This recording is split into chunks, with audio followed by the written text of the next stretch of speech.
ஹே! கதை கேட்க நீங்க வந்துட்டீங்களா? கதை சொல்ல நானும் வந்துட்டேன்.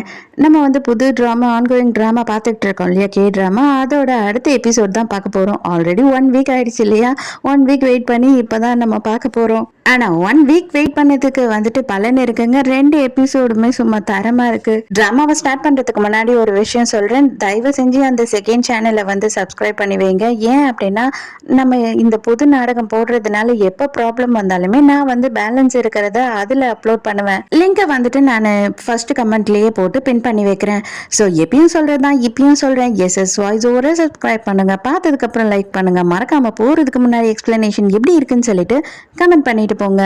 இந்த வீடியோ எதுல ஸ்டார்ட் பண்றோம் அப்படின்னு பார்த்தா, நம்ம ஹீரோயினோட அண்ணாவை வந்து ஹீரோயினோட கண்ணு எதிர்க்கையே வந்து அரெஸ்ட் பண்ணி கூட்டிட்டு போறாங்க. ஹீரோயினை ஆடி போயிடுறா. என்னடா பண்றதுன்னே புரியாம நின்னுட்டு இருக்கா. ஹீரோவுமே முழிச்சிட்டு இருக்கான்.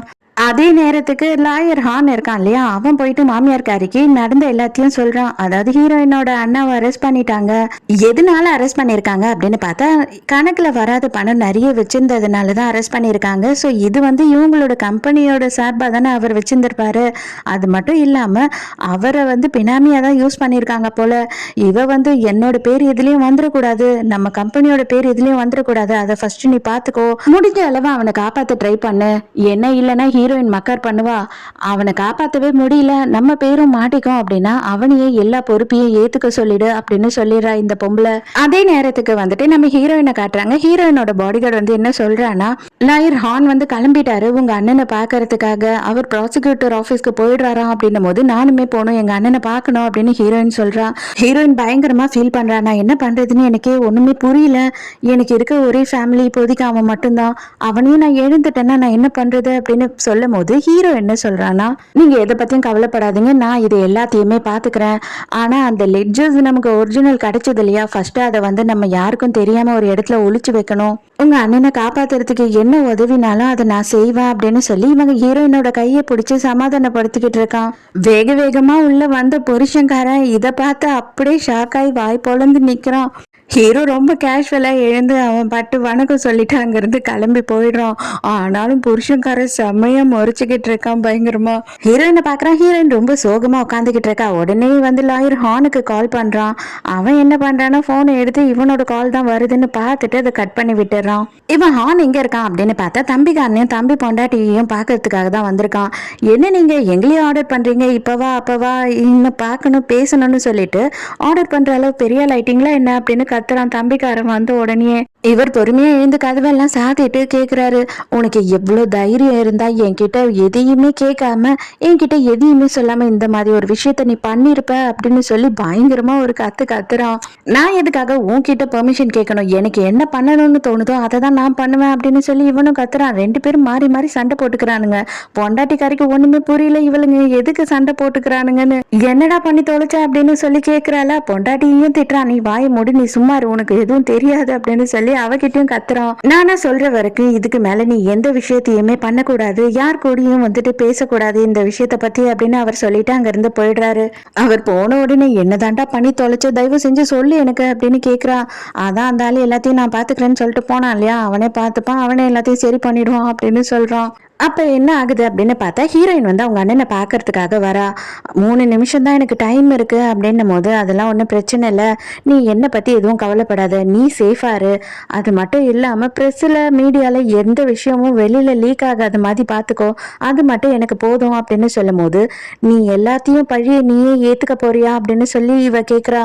இது பாரு, உன்னோட மாமியார் கிட்ட நீ பழி வாங்கணும் அப்படின்னு நினைக்கவே நினைக்காத, கண்டிப்பா அது உன்னால முடியவே முடியாது, உனக்கு இப்பவே தெரிஞ்சிருக்கும், அதனால தயவு செஞ்சு அதை எல்லாத்தையும் விட்டுட்டு உன்னோட லைஃபை மட்டும் நீ பாரு, நான் வந்துட்டு சும்மாவே எல்லாம் எல்லாத்துக்கும் பழியை ஏத்துக்கிட்டு ஜெயிலுக்கு போயிடுவேன்னு நினைக்காத, எனக்கும் ஒரு grip இருக்கு, அதை நான் வந்து விடாம புடிச்சிருக்கேன் அப்படின்னு சொல்றான். கரெக்டா ஹான் இந்த டைமுக்கு வந்துடுறான். வந்த உடனே நீங்க போங்க, நான் பாத்துக்கிறேன் மத்த எல்லாத்தையும் அப்படின்னு சொல்றான். ஹீரோயினும் சரி வேற வழியே இல்லாம அவங்க அண்ணன் கிட்ட முழுசா எதையும் பேச முடியாம அங்க இருந்து கிளம்பிடுறா. அண்ணங்காரன் வந்துட்டு எடுத்த உடனே ஹான் கிட்ட என்ன கேக்குறான்னா, இது எல்லாத்தையும் யாரு பண்ணான்னு எனக்கு தெரியும், சாருமனோட 2வது பையன் தானே பண்ணான் அப்படின்னு சொல்லி கேட்கும் போது, அவன் தான் பண்ணான்னு நீ எப்படி சொல்ற, அது எப்படி நீ அப்படி கரெக்டா சொல்ல முடியும், அவன் பண்ணாம கூட இருக்கலாம்ல அப்படின்னு சொல்லும் போது, எனக்கு எல்லாமே தெரியும் சார், நீங்க பொய்யெல்லாம் சொல்ல தேவையில்ல அப்படின்னு சொல்றான். எனக்கு ஒரே ஒரு விஷயம் தான் தேவை, இதுல எந்த ஒரு பிரச்சனையும் இல்லாம நான் வந்துட்டு மறுபடியும் மறுபடியும் கோர்ட்டு கேஸ்னு அலையாத மாதிரி என்னை வெளியில கொண்டு வந்துருங்க, மற்றபடி உங்களுக்கே மற்ற எல்லாமே தெரியும், அது மட்டும் இல்லாம நம்ம யார் யாருக்கெல்லாம் எவ்வளவு லஞ்சம் கொடுத்தோம், என்ன பண்ணோம், ஏது பண்ணோம், எல்லாத்துக்கான ப்ரூஃபும் என்கிட்ட இருக்கு அப்படின்னு சொல்லிட்டு இவர் வந்து அவரை மிரட்டுறாரு. உன்னை என் கூடயே வச்சிருந்து உனக்கு நான் நிறைய சொல்லி கொடுத்துட்டேன்னு நினைக்கிறேன் அப்படின்னு சொல்லி ஹான் சொல்லும் போது, நான் என்னோட வாயை எந்த காரணத்தை கொண்டு திறக்க மாட்டேன், நீங்க என்னை எந்த பிரச்சனையும் பண்ணாம இருந்தீங்கன்னா என் வாயை நான் ஜிப்ப போட்டு மூடி வச்சுப்பேன் அப்படின்னு சொல்லி சைகை காட்டுறாரு.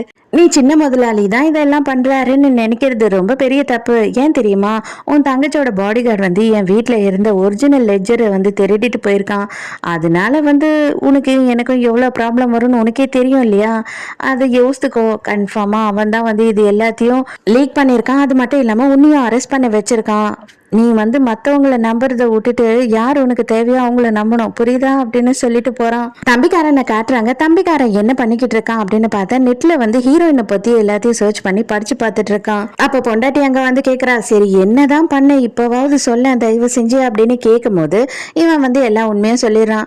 ஆமா, நான் தான் வந்துட்டு இவங்க கள்ளப்பணம் வச்சிருக்காங்க, அதாவது கருப்பு பணம் வச்சிருக்காங்கன்றத போட்டு கொடுத்தேன், நான் தான் வந்துட்டு ஃபேக்கான நேம்ல கொஞ்சமா வந்து ப்ரூஃப் எல்லாம் கொடுத்துருக்கேன், அதனால இப்போதைக்கு அவங்க கொஞ்சம் மாட்டிக்கின்னு முழிப்பாங்க அப்படின்னு ஒண்ணு, எதுக்காகடா நீ இப்படி பண்ண அப்படின்னு கத்துறா. எங்க அம்மாவுக்காக தான், எங்க அம்மாவை போட்டு கொடுக்கணுன்றதுக்காக தான் பண்ணேன், அவங்க மாட்டிக்கிட்டு முழிக்கணும் அப்படின்னு சொல்றான். அவங்க என் அண்ணனுக்கே மொத்தத்தையும் தூக்கி கொடுத்துடலான்னு நினைக்கிறாங்க, அதை ஒருபோதும் நான் விட மாட்டேன் அப்படின்னும் போது பொண்டாட்டி சொல்றா, எப்படி இருந்தாலும் உங்க 2 பேருக்கும் பாதி பாதி தான் வரப்போகுது எல்லாமே, எதுக்காக நீ பிரச்சனை பண்ற அப்படின்னு கேட்குறா. என்னது பாதி பாதியா, யாருக்கு வேணும் அந்த பாதி, மொத்தமும் எனக்கே வேணும், இந்த மொத்த சாம்ராஜ்யமும் எனக்கே வேணும் அப்படின்னு பைத்தியம் மாதிரி பேசிக்கிட்டு இருக்கான். மறுபடியும் வெளியில போறேன் அப்படின்னு சொல்லிட்டு நடு ராத்திரி கிளம்பி போறா. இவன் உடனே கத்துறான், ஏண்டி தயவு செஞ்சு எந்த ரூமரும் போட்டோஸும் வந்து வெளியில லீக் ஆகாம பாத்துக்கோ, என்ன பண்றியோ பண்ணி தோல அப்படின்னு கத்திக்கிட்டு இருக்கான். மறுபடியும் ஹான் வந்து மாமியாரை பாக்குறான். அப்ப வந்து அவ என்ன சொல்றா அப்படின்னா, அந்த ஹோ என்னதான் சொன்னான், அதாவது நம்ம ஹீரோயினோட அண்ணங்காரனை பத்தி கேக்குறாங்க, அவன் வந்து எதுவும் வாயை திறக்க மாட்டான், நமக்கு எந்த பிரச்சனையும் வராது அவனால அப்படின்னு இவர் சொல்றாரு. இது பாரு, இந்த பிரச்சனைனா வந்ததுன்னா நான் என்ன பண்ணுவேனே தெரியாது அப்படின்னு கத்துறா. இந்த ஆள் என்னன்னா செம மாசா இவளையே மறைக்கிறாரு. நீ இது வரைக்கும் எந்த பிரச்சனை இல்லைன்னா சிக்கிற மாதிரி நான் விட்டுருக்கேனா, எதுக்காக நீ எனக்கு இப்படி ஆர்டர் போடுற அப்படின்னு சொல்லி இவனே அவளை முறைக்கும் போது அவன் அப்படியே சைலண்ட் ஆயிடுறா. அப்ப இவன் என்ன பண்றான் அப்படின்னு பார்த்தா, ஆல்ரெடி யார் பண்ணா அப்படின்னு எனக்கு தெரியும் அப்படின்னு சொல்லிட்டு நம்ம ஹீரோவை போட்டு கொடுத்துட்றான். ஹீரோ தான் வந்து என்னோட வீட்டுல இருந்து அந்த லெட்ஜஸ் எல்லாத்தையுமே திருடினான், அதை பார்த்த விட்னஸுமே இருக்கு அப்படின்னு சொல்லிடுறான். உடனே மாமியாரும் ஹானும் 2 பேரும் சேர்ந்து ஹீரோயினை கூப்பிட்டு வச்சு பேசுறாங்க. உனக்கும் உன்னோட பாடி கார்டுக்கும் என்ன உறவு முறை அப்படின்னு சொல்லி கேட்கும் போது ஹீரோயின் என்ன சொல்றீங்க நீங்க, எனக்கு ஒன்றும் புரியல அப்படின்னு சொல்றா. எங்களுக்கு எல்லாமே தெரியும், நீங்க 2 பேருமே நெருக்கமா பழகுறீங்க அப்படின்னு தெரியும், அது மட்டும் இல்லாம உன்னோட பாடி கார்டு தான் வந்து என்னோட வீட்டுல இருந்து என்னோட ஒரிஜினல் லெட்ஜர்ஸை திருடி எடுத்துட்டு போயிட்டு அவன் தான் வந்து போலீஸ்க்கு கம்ப்ளைண்ட் பண்ணிருக்கான் அப்படின்றதும் எனக்கு தெரியும் அப்படின்னு சொல்றாரு. ஹீரோயினை ஃபாலோ பண்ணி இவங்க போட்டோ எடுத்தாங்க இல்லையா, அதையுமே காட்டுறாங்க. ஹீரோயின் கிட்ட ஹீரோயினுக்கு ஐயோ வசமா மாட்டிக்கிட்டோண்டா அப்படின்னு தோண ஆரம்பிச்சிடுது. இந்த பொம்பளை கொஞ்சம் கலீஜா தான் பேசுது, நான் சொல்றத நீங்க கேட்டு தப்பா நினைச்சுக்காதீங்க, அப்ப என்ன சொல்றா அவ அப்படின்னு பார்த்தா, நீ அவன் கூட படுத்து எழுந்து வந்த அப்படின்னா எனக்கு அதை பத்தி பிரச்சனை இல்லை, நீ என்னவோ அவனை லவ் பண்ணிக்கிட்டு இருக்க மாதிரி லவ் பேர்ட்ஸ் மாதிரி சுத்திக்கிட்டு இருக்கீங்களே அப்படின்னு சொல்லி கேக்குறா. அப்ப ஹீரோயின் என்ன சொல்றான்னா, எங்களுக்குள்ள அந்த மாதிரி எந்த உறவு முறையும் கிடையாது, ஜஸ்ட் நான் வந்துட்டு ரொம்ப ஃபீலிங்ல இருந்தேன்றதுனாலதான் அவன் வந்து எனக்கு சமாதானப்படுத்திட்டு இருந்தான், மற்றபடி அந்த லெஜரை நான் தான் எடுத்துட்டு வர சொன்னேன், எனக்கு சில டவுட்ஸ் இருக்கு, எங்க அண்ணன் என்கிட்ட பொய் சொல்றானு சொல்லி அதனாலதான் அந்த லெஜரை நான் எடுத்துட்டு வர சொன்னேன், அவன் வந்து எந்த ஒரு கம்ப்ளைண்டும் கொடுக்கல அதை வச்சு அப்படின்னு சொல்றா. எனக்கு இதெல்லாம் தேவையே கிடையாது, நீ என்ன வேணா பேசிட்டு போய் என்ன வேணா பண்ணிட்டு போய், எனக்கு அதை பத்தி கவலை இல்லை, அவனை இப்பயே கொண்டு ஆகணும், இதுக்கு மேலேயும் நம்ம உண்மை தெரிஞ்சு அவனை உயிரோட கூடாது அப்படின்னு சொல்லிட்டு அவனை கொல்றதுக்கு பிளான் பண்ண ஆரம்பிச்சிடுறாங்க. ஹீரோயின் என்ன சொல்றான்னா, நான் அந்த லெஜரை கொண்டு வந்து உங்களுக்கு தரேன் அப்படின்னு சொல்லும் போது, இன்னமும் நீ அவன் மேல காதல் மயக்கத்துல தான் இருக்கிறியோ, என் பிள்ளைய உனக்கு பிடிக்கல, அவனை உனக்கு பிடிச்சிருக்கா, இருக்கட்டும், நான் கண்டிப்பா உங்க 2 பேரையும் சும்மா விட மாட்டேன் அப்படின்னு சொல்லி இந்த பொம்பளை செம கத்துக்கிட்டு இருக்கா. அப்ப ஹான் என்ன குழப்பி விடுறான் அப்படின்னு பார்த்தா, அவன் தான் வந்து லெஜரை கொண்டு போயிட்டு கம்ப்ளைண்ட் பண்ணிருப்பான். கன்ஃபார்மா அவன் கிட்ட மட்டும்தான் லெஜர் இருக்கு, வேற யார்கிட்டயும் இல்ல, வேற யாருக்கும் இதை பத்தின டீட்டெயிலே தெரியாது அப்படின்னு சொல்றான். ஹீரோயினுக்கே லைட்டா டவுட் வர ஆரம்பிச்சிடுது. அவன் ஒரு போலீஸ்காரன், அவன் போலீஸா ஒர்க் பண்ணிருக்கான், அதனால இதை பண்ண மாட்டான்னு உனக்கு தோணுதா? நீ ஏன் நல்லா யோசித்து பாரு, நீ படிச்ச பொண்ணு, உனக்கும் புத்தி இருக்கும், உனக்கே புரியும் அப்படின்னு வேற சொல்லிடுறானா. அவ்வளவுதான் ஹீரோயினுக்கு டவுட் வந்துடுது. ஹான் வெளியில போறான். அப்ப அங்க ஹீரோ வாசல்லையே நின்னுக்கிட்டு இருக்கான். அப்ப அவன் போய் டைரக்டா ஹீரோ கிட்ட அந்த லெஜரை ஒழுங்கா எடுத்துட்டு வந்து என்கிட்ட கொடு, இல்ல அப்படின்னா உனக்கு தான் பிரச்சனை அப்படின்னு சொல்றான். ஐயோ சாரி சார், கண்டிப்பாவே வந்து உங்ககிட்ட திருப்பி எல்லாம் கொடுக்கறதுக்காக அதை நான் எடுக்கல அப்படின்னு சிரிச்சுக்கிட்டே சொல்றானா. ஹானுக்கு செம்ம ஆத்திரம் வந்துடுது. பரவாயில்லப்பா, ஒன்றும் பிரச்சனை கிடையாது, உன்னோட விதியை நீயே தேடிக்கிற அவ்வளவுதான் அப்படின்னு சொல்லி இவனுமே சிரிச்சுக்கிட்டே சொல்லிட்டு அங்க இருந்து போறான். அதே நேரத்துக்கு ஜாங் டேராவை வந்து பார்க்கறதுக்காக ஹான் போறான். ஏன் அப்படின்னு பார்த்தா, இவளோட ஆஃப் பிரதர் வந்துட்டு இங்க இன்வெஸ்ட் பண்ணணும், காசு கொடுக்குறேன்னு தொல்லை பண்ணிக்கிட்டு இருக்கான். இதை பாரு, நீ வந்தியா வீட்டில் ஒரு ஓரமா கடந்தியா, உன் புள்ளைய வளர்த்தியா அப்படின்னு போற மாதிரி பார்த்துக்கோ. அதை விட்டுட்டு தேவையில்லாம இந்த பிஸ்னஸ்ல தலையிடுறேன், நானும் இன்வெஸ்ட் பண்றேன், நானும் பார்ட்னர் ஆகிறேன், இந்த சீனெல்லாம் இங்க போட்டுக்கிட்டு இருந்தீங்கன்னா கண்டிப்பா அதுக்கப்புறம் நீ இங்க இருக்க மாட்டேன் அப்படின்னு மிரட்டி விட்டுறான். உடனே அம்மாவும் பொண்ணு பிளான் பண்ண ஆரம்பிச்சிடறாங்க. இந்த ஆப்பர்ச்சுனிட்டியை நம்ம வந்து யூஸ் பண்ணிக்கணும். அதாவது நம்ம ஹீரோயினோட அண்ணா வந்துட்டு ஜெயில இருக்காரு இல்லையா, அத ஹீரோயின் தனியா ஹீரோவை பார்த்து பேசுறா. நீ வந்துட்டு உன்னோட ஃப்ரெண்டையும் சேர்மனையும் கொலை பண்ணவனை தெரியும்னு சொன்னேன் இல்லையா, நீ ப்ரூஃபை கண்டுபிடிச்சியா இல்லையா அப்படின்னு சொல்லி கேட்கும் போது ஹீரோக்கு நல்லாவே புரிஞ்சிடுது. நீ என்ன சந்தேகப்படுறியா அப்படின்னு கேட்கிறான். தயவு செஞ்சு என்ன புரிஞ்சுக்கோ, நான் யாரை நம்புறது யாரை நம்ப கூடாதுன்றது கொஞ்சமும் புரியாத சூழ்நிலையில இப்ப இருக்கிறேன் அப்படின்னு சொல்லிட்டு ஹீரோ கிட்ட மறுபடியும் கேட்கிறா. அந்த லெஜரை என்கிட்டயே கொடுத்துரு, நான் மாமியார் கிட்டயும் ஹான் கிட்டயும் நான் தான் உன்னை எடுக்க சொன்னேன்னு சொல்லிட்டேன் அப்படின்ன உடனே ஹீரோக்கு செம கோவம் வருது. நான் தான் அது ஆபத்தான விஷயம், என்கிட்ட விட்டுட்டு நான் பாத்துக்கிறேன்னு சொன்னேன் இல்லையா, நீ தான் பண்ண சொன்ன, நீ ஏன் சொன்ன, அது உன் உயிருக்கே ஆபத்தாகும் அப்படின்னு சொல்லி கத்துறான். நம்ம அந்த லெஜர்ல என்ன இருக்கும் அப்படின்னு நினைச்சோம், உங்க அண்ணனோட பேர்லயும் இல்ல ஹானோட பேர்லயும் பினாமியா வந்து பணத்தை எல்லாம் சேர்த்து வச்சிருப்பாங்க அப்படின்னு தானே நினைச்சோம். ஆனா அது உண்மை கிடையாது, எல்லாமே வந்து உங்க மாமியார் பேர்ல இருக்கு. அந்த லெஜர் வெளியில மாட்டுச்சு அப்படின்னா கண்டிப்பா உங்க மாமியார் தான் அரெஸ்ட் ஆவாங்கன்னு ஒண்ணு ஹீரோயினுக்கே ஷாக்கு. அது எப்படிரா, மாமியார் அவளே வந்து தப்பு பண்றவா அவ பேர்லயே பண்ணுவா, அப்பனா இது வேற யாரோ பண்றாங்களா, யாரு அப்படின்னு கேக்குறான். எனக்கு கண்டிப்பா 2 பேர் மேலதான் சந்தேகமா இருக்கு. ஒண்ணு உன் புருஷன், அவனோட தம்பி, இவங்க 2 பேருக்கும் தான் இதுல அதிக ப்ராஃபிட்டே இருக்கும் அப்படின்னு சொல்லும் போது, ஹானை ஏன் நீ இதுல சேர்க்கவே இல்லை அப்படின்னு கேக்குறா. எனக்கு அவன் மேலேயும் கொஞ்சம் டவுட் இருக்குதான், ஆனா அதிக ப்ராஃபிட்னு பாத்தீங்கன்னா உன் புருஷனுக்கும் அவன் தம்பிக்காரனுக்கும் தானே இருக்கும் அப்படின்னு சொல்லி யோசிக்கிறான். என்ன ஆனாலும் சரி, எனக்கு அந்த லெட்ஜர் வேணும் அப்படின்னு சொல்லி இவ கத்துறா. நான் கண்டிப்பா கொடுக்க மாட்டேன், மறுபடியும் உன் உயிருக்கே ஆபத்தாகும். நான் வந்து அந்த கார் வெடிக்கும் போது என் மனசுக்குள்ள நான் என்ன தெரியுமா நினைச்சேன், ஒண்ணுதான் நான் வேண்டிக்கினேன், கண்டிப்பா என் உயிரே போனாலும் சரி இந்த நிமிஷம் இவளை காப்பாத்திட்டு தான் என் உயிர் போகணும் அப்படின்னு நினைச்சேன். மறுபடியும் அந்த விஷயத்த வீணாக்கிடாத, தயவு செஞ்சு என்ன நடந்தாலும் சரி, இந்த உலகமே எதிர்த்தாலும் சரி, நான் ஒருத்தனா நின்று உன்னை காப்பாத்துவேன் அப்படின்னு சொல்றான். அப்படியே ஹீரோயினை கட்டி பிடிச்சிக்கிறான். ஹீரோயினுமே ஹீரோவை கட்டி பிடிச்சிக்கிறா. அவ்வளவுதான், மாமியார் சொன்ன மாதிரி காதல் மலர்ந்துடுச்சு போல. மறுநாள் காலையில நியூஸ் பேப்பரை பார்த்த உடனே ஹான் வந்து ஷாக் ஆயிடுறான். மறுபடியும் மாமியார் காரி செம்ம டென்ஷன் ஆயிடுறா. ஆக்சுவலா பேப்பர்ல என்ன வந்துருச்சு அப்படின்னு பார்த்தா, இவங்க எதை மறைக்கணும்னு நினைச்சாங்களோ மொத்த விஷயமும் வந்துருச்சு. ஹீரோயினோட அண்ணன் ஜெயிலுக்கு போயிட்டான், அவன் வந்து ஊழல் பண்ணிட்டான், அதுல ஹீரோயினுக்கும் ஒரு வேளை சம்பந்தம் இருக்குமோ, அதனால ஹீரோயினுக்கும் அவங்க புருஷன்காரனுக்கும் டைவர்ஸ் ஆகுமோ அப்படின்னு சொல்லிதான் எல்லா பேப்பர்லயுமே வந்திருக்கு. எல்லாரும் மீட்டிங் வச்சு பேச ஆரம்பிச்சிடறாங்க. இந்த ரூமரை எப்படி தான் இப்போ தடுக்கிறது, இது வந்துட்டு நம்ம ஷேர் மார்க்கெட்டில் கண்டிப்பாக ஷேர் ப்ரைஸ் எல்லாமே இறங்கி போயிடும் அப்படின்னு சொல்லி பேசிக்கிட்டு இருக்கும் போது, பேசாமல் வந்து அண்ணங்காரனை அப்படியே நம்ம கட்டி விட்டுடலாமோ அப்படின்னு யோசிக்கிறாங்க. அது மட்டும் இல்லாமல் இது ஒரு சான்ஸாக இருக்கும், நம்ம பேசாமல் டைவர்ஸும் பண்ணிடலாம் அப்படின்னு சொல்லி பேசும்போது புருஷங்காரனுக்கு செம டென்ஷன் ஆகுது. நான் என்ன காரணம் கொண்டோ சரி அவளை டைவர்ஸ் பண்ணவே மாட்டேன் அப்படின்னு சொல்கிறான்.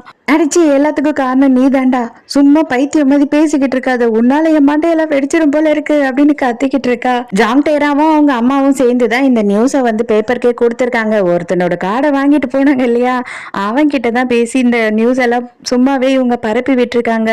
எப்படியாவது ஹீரோயின் வந்து அவளை டைவர்ஸ் பண்ணணும் அப்படின்றது மட்டும்தான் வந்து இவங்களோட ஒரே குறிக்கோளா இருக்கு. மறுபடியும் ஹான் வந்து அண்ணங்காரனை பாக்குறான். நீ வந்துட்டு எல்லா ப்ரூஃபையும் எங்க வச்சிருக்க, நான் லஞ்சம் கொடுத்தது அது இதுன்னு எல்லா ப்ரூஃபையும் எங்க வச்சிருக்க அப்படின்னு சொல்லி கேட்கும் போது, நான் வச்சிருக்கேன் சார், ஃபர்ஸ்ட் என்ன வந்துட்டு நல்லபடியா வெளியில எடுங்க, மத்ததெல்லாம் அப்புறமா பேசலாம் அப்படின்னு சொல்லிடுறான். மாமியாரும் ஹானும் மறுபடியும் பேசிக்கிட்டு இருக்காங்க. இந்த ரூமரை எப்படி வந்துட்டு சைலண்ட் பண்றது அப்படின்னு யோசிக்கிறாங்க.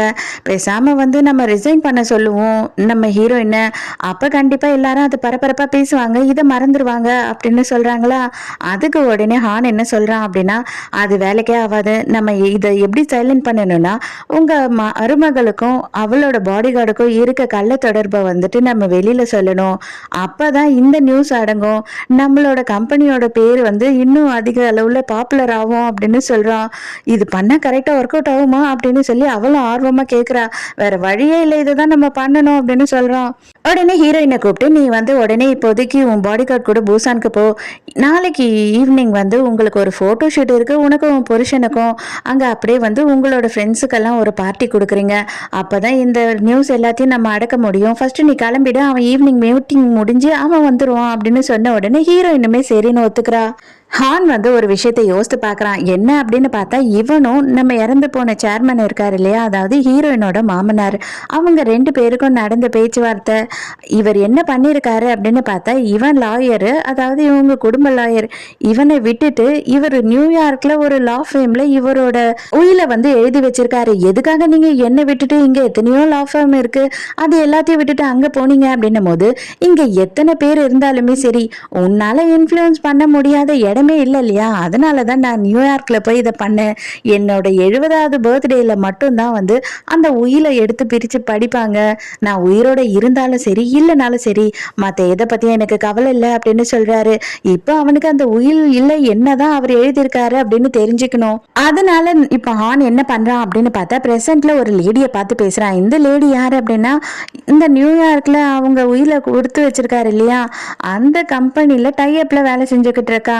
இவகிட்ட எப்படியாவது வந்து எடுத்து அந்த உயிரை கொஞ்சம் படிச்சு சொல்ல முடியுமான்னு கேட்கும் போது, நீ எவ்வளவு கொடுத்தாலுமே அது நடக்காது, சான்ஸே இல்லை, அவங்க அவங்களோட இதுவை மாத்திக்கவே மாட்டாங்க, உன்னால அந்த உயிரில் என்ன இருக்குன்றத அவரோட 70வது பர்த்டேல தான் தெரிஞ்சுக்க முடியும் அப்படின்னு சொல்லிடுறா. மறுபடியும் சுவிட்சர்லாந்துல இருந்து ஹீரோயினோட மாமியாருக்கு வந்து மசாஜ் எல்லாம் பண்றதுக்காக ஒருத்தவங்க வந்திருக்காங்க.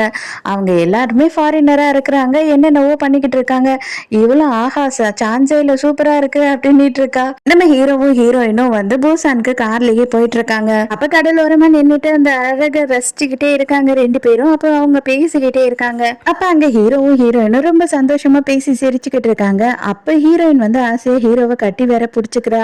அப்பதான் ஒரு விஷயத்த காட்டுறாங்க. என்ன அப்படின்னு பார்த்தா, பாடிகார்ட் லீ இருக்கா இல்லையா, அவ வந்து இவங்களை ஃபாலோ பண்ணி வந்து போட்டோ எடுத்துக்கிட்டு இருக்கா. என்னன்னா, இவங்க தான் இவங்க 2 பேரோட கள்ள தொடர்பு வெளியில எப்படியாவது மீடியால சோசியல் மீடியால எல்லாம் வெளியில வரணும் அப்படின்னு சொல்லி பார்த்தாங்க இல்லையா, அதுக்காக தான் போட்டோ எடுக்கிறதுக்கு இவ்வளவு அனுப்பியிருக்கான் ஹான்.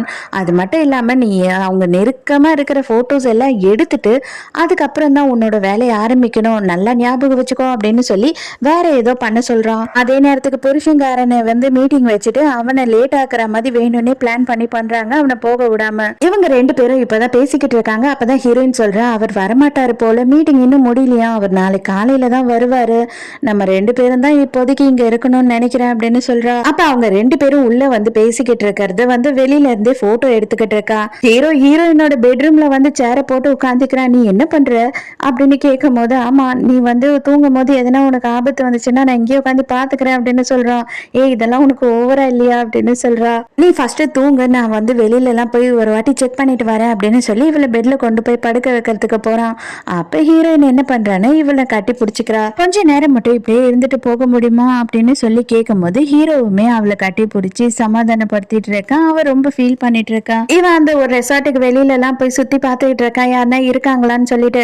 அந்த டைமுக்கு லீவ் உள்ள நுழைஞ்சிடறா. ஹீரோயினை கொல்றதுக்காக தான் வந்திருக்கா. கரெக்டா அந்த டைமுக்கு ஹீரோ இதை கண்ணாடியில இருந்து பாத்துறான். ஹீரோயினும் தப்பிச்சு தப்பிச்சு அந்த சைடும் இந்த சைடும் ஓடுறாளா, இவன் கத்தியை எடுத்து அடிக்கிறா. கரெக்டா அந்த டைமுக்கு ஹீரோ வந்து காப்பாத்திடுறான் ஹீரோயினை. அவன் காப்பாத்தினது மட்டும் இல்லாம அவளை ரூம்குள்ள தள்ளி கதவை சாத்திடுறான். தயவு தயவு செஞ்சு ஜன்னலை திறந்து உன்னால எவ்வளவு தொலைவு ஓட முடியுமோ ஓடிடு, நீ திரும்பி கூட பார்க்க கூடாது அப்படின்னு சொல்றான். அதுக்கப்புறம் ஹீரோ வெளியில வந்த உடனே இவ கூட செம்மையா ஃபைட் பண்ணிக்கிட்டு இருக்கான். பயங்கரமான ஒரு ஃபைட் போயிட்டு இருக்கு. இருந்தாலும் ஹீரோவால அவளை சமாளிக்க முடியல. அந்த டைமுக்கு ஹீரோயின் என்ன பண்றா அப்படின்னு பார்த்தா, அவன் சொன்ன மாதிரி ஜன்னல் வழியா வெளியில தப்பிச்சு போறா. ஹீரோவை நல்லா கத்தியாலே கச்சுக்கு கச்சுக்குன்னு 4 சொருவு சொருவிட்டு இவனை எட்டி மிதிச்சுட்டு அவ அங்க இருந்து ஹீரோயினை துரத்திக்கிட்டு போறா. அப்பவும் கஷ்டப்பட்டு ஹீரோ எழுந்துக்கிறான். ஹானியும் தம்பிக்காரனையும் காட்டுறாங்க. யாருக்கும் தெரியாம நைட்டு இவங்க 2 பேரும் மீட் பண்றாங்க.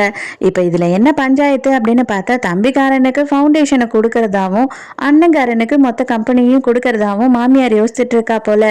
இவன் தம்பிக்காரன் ஒத்துக்கவே மாட்டான். ஃபவுண்டேஷன்னா நான் என்ன உட்காந்துக்கிட்டு அங்க எல்லாருக்கும் சோஷியல் சர்வீஸ் பண்ணிக்கிட்டு இருக்கிறதுக்கா, என்னால முடியாது, எனக்கு கம்பெனி தான் வேணும் அப்படின்னு சொல்லிக்கிட்டு இருக்கான். இது பாரு, உனக்கு புரியாத விஷயம் நிறைய இருக்கு. அந்த ஃபவுண்டேஷன்ல எக்கச்சக்கமான காசு இருக்கு. அதனால அதை ஒத்துக்கோ.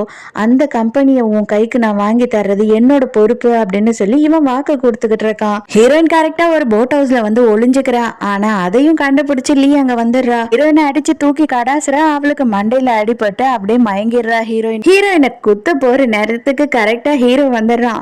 அழகா அவளை அப்படியே புடிச்சு தடுத்துறான். ஹீரோயினை குத்த விடாம எட்டி ஒரு மிதி மிதிக்கிறான். வெளியில போய் விழறா. அங்க உள்ள இருக்க ஒரு கத்தியை எடுத்துக்கிட்டு கதவை க்ளோஸ் பண்ணிட்டு ஹீரோ வெளியில போறான். இதோடயே வந்து இந்த எபிசோட் முடியுது. அடுத்த எபிசோட கண்டிப்பா நாளைக்கு பார்த்துடலாம். இந்த எபிசோட் உங்களுக்கு பிடிச்சிருந்ததா, என்னோட எக்ஸ்பிளனேஷன் பிடிச்சிருந்ததான்னு சொல்லிட்டு மறக்காம எனக்கு கமெண்ட்ல சொல்லுங்க. ஸோ நாளைக்கும் மறக்காம கதை கேட்க வந்துருங்க. நானும் மறக்காம கதை சொல்ல வந்துடுறேன். பாய்.